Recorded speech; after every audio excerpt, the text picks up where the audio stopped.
എൻ്റെ പേര് വീണ. എൻ്റെ വീട് ചേന്നമംഗലത്താണ്. ഞാൻ സൈലത്തിൽ +2 സൂപ്പർ കിങ്സ് ബാച്ചിലർ സ്റ്റുഡൻ്റാണ്.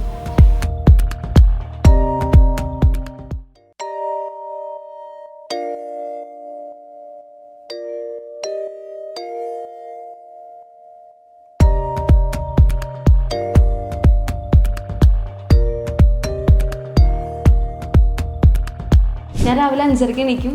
5:00 എണീറ്റിട്ട് ചെറുതായിട്ടൊന്ന് ഫ്രഷ് ആയിട്ട് 6 മണി തൊട്ട് പഠിക്കാതിരിക്കും. 6 മണി തൊട്ട് 8:30 വരെയോളം ഇരുന്ന് പഠിക്കും. തലേദിവസം പഠിച്ചത് റിവൈസ് ചെയ്യാനാണ് ശ്രമിക്കാറ്.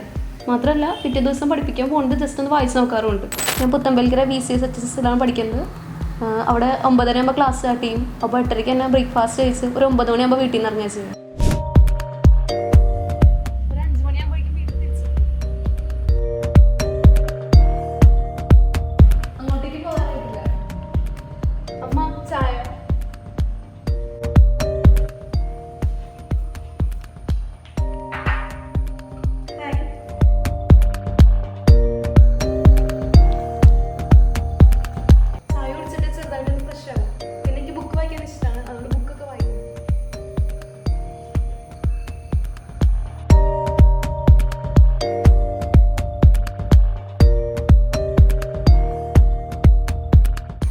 മണി തൊട്ട് 8:30 വരെ പഠിക്കാറുണ്ട്.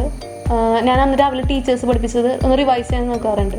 പിന്നെ സൈലത്തിൻ്റെ റെക്കോർഡ് ക്ലാസ് കാണാറുണ്ട്. പിന്നെ ലൈവ് ക്ലാസ് ഉണ്ടെങ്കിൽ ലൈവ് ക്ലാസ്സൊക്കെ കാണാറുണ്ട്. പിന്നെ അന്ന് രാവിലെ പഠിപ്പിച്ചതൊക്കെ ജസ്റ്റ് ഒന്ന് ക്വിക്കായിട്ടൊന്ന് നോട്ട് ചെയ്ത് വെക്കും. പിന്നെ ഫോമുലാസ് വായിക്കാറുണ്ട്. ഇതൊക്കെ ശരി തന്നെയായിരുന്നു. മോള് ഞങ്ങളധികം ഇൻറ്ററപ്റ്റ് ചെയ്തിട്ടില്ല കുട്ടീനെ പഠിക്കാനായിട്ട്. അവൾ തന്നെ ഇരുന്ന് പഠിക്കുമായിരുന്നു. പിന്നെ അവൾക്ക് തന്നെ ആഗ്രഹമായിരുന്നു ഫുൾ മാർക്ക് വാങ്ങണം എന്നുള്ളത്. പിന്നെ സൈലം വളരെ ഉപകാരപ്രദമായിരുന്നു. സൈലത്തിൻ്റെ ഹാൻഡ് റിട്ടൺ നോട്ട്സിനാണ് അവൾ കൂടുതൽ വെയിറ്റ് ചെയ്ത് ഭയങ്കര ആകാംക്ഷയോട് കൂടി കാത്തിരുന്നത്. അത് എന്താ വരാത്തേന്ന് കരുതി അവൾ അതിനു വേണ്ടി വെയിറ്റ് ചെയ്തിരുന്നു. പിന്നെ ഹാൻഡ് റിട്ടൺ നോട്ട്സ് വളരെ ഉപകാരപ്രദമായിരുന്നു. 8:30 ആകുമ്പോൾ പ്രാർത്ഥനയ്ക്കും, പിന്നെ ഫുഡ് കഴിക്കും, പിന്നെ കുറച്ച് നേരം കൂടി പഠിക്കും. ആ സമയത്ത് പ്രീവിയസ് ഇയർ ക്വസ്റ്റ്യൻ പേപ്പേഴ്സൊക്കെ ഒന്ന് ചെയ്ത് നോക്കും. പിന്നെ ഒരു 11 മണി 11:30 ആകുമ്പോഴേക്കും കിടക്കും. അപ്പോൾ ഉറക്കൊന്നും സാക്രിഫൈസ് ചെയ്തിട്ടൊന്നും പഠിച്ചിട്ടില്ല. കൺസിസ്റ്റൻ്റ് ആയിട്ട് പഠിക്കാൻ സാധിച്ചിട്ടുണ്ട്. ആ ഒരു കൺസിസ്റ്റൻസിയാണ് ഫൈനൽ റിസൾട്ടിലോടൊക്കെ എന്നെ സഹായിച്ചത്.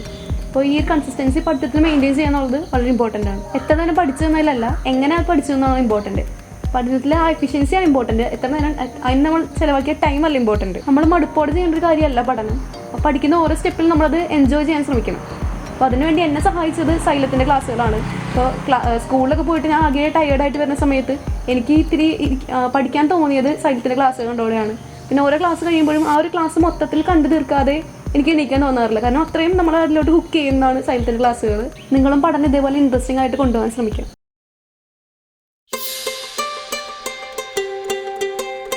സന്തോഷമുണ്ട്.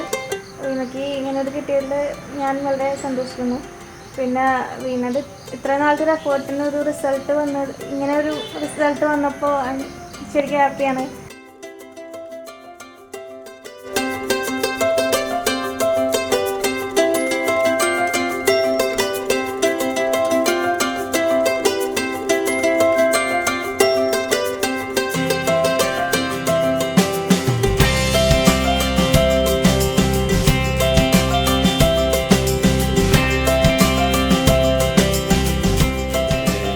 സന്തോഷകരമായ സമയമാണിത്. കാരണം അവൾ ഫുൾ മാർക്ക് കിട്ടിയത് തന്നെ ഏറ്റവും സന്തോഷം തന്നെയാണ്. ജീവിതത്തിൽ അവൾ എടുത്തതും ഞാൻ എടുത്തതുമായ ഏറ്റവും വലിയ തീരുമാനമാണ് സൈലത്തിൽ കോച്ചിങ് ചേർത്തത്.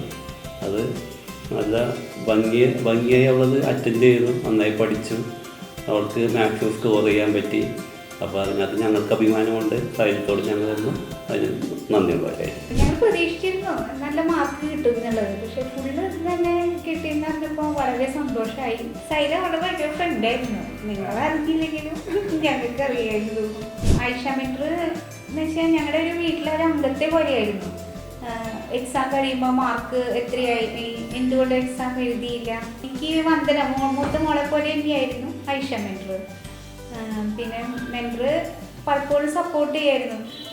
നിങ്ങൾ പഠനം മാത്രം പോരാ, നന്നായി ഉറങ്ങണം, വെള്ളം കുടിക്കണം, നന്നായി ഭക്ഷണം കഴിക്കണം.